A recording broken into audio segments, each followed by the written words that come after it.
Umaasa raw si Senadora Loren Legarda na mahanap ng ligtas si Secretary Jessie Robredo. Isa po si Legarda sa isa sa mga huling nakausap ni Robredo bago ang crash. May ulat on the spot si Jam Sisante. Jam? Yes, Pia, lubos ngang nalulungkot si Senador Loren Legarda dahil hindi pa rin nahahanap si DILG Secretary Jessie Robredo. Lalo pat nakita pa sila noong umaga ng Sabado bago lumipad si Robredo patungong Cebu. Sabi ni Legarda, tumungo sa bahay niya si Robredo ng alas 8 ng umaga ng Sabado, pati ang ilang opisyal mula sa Nationalist People's Coalition o NPC para hingin ng suporta niya sa Commission on Appointments. Nakatakta kasi si Robredo na sumalang sa CA sa August 29. 2 beses nang nabypass ng CA si Robredo at 4 pang miyembro ng gabinete dahil hindi nakapagdelibasyon ng CA sa kanilang mga appointment.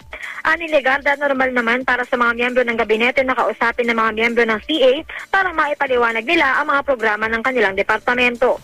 1 oras daw ang tinagal ng pagpupulong at umalis si Robredo ng masaya dahil pinangako ni Legarda na susuportahan niya ang appointment nito. Pinuri ni Legarda si Robredo bilang isang napakasipag at napakatalinong public servant.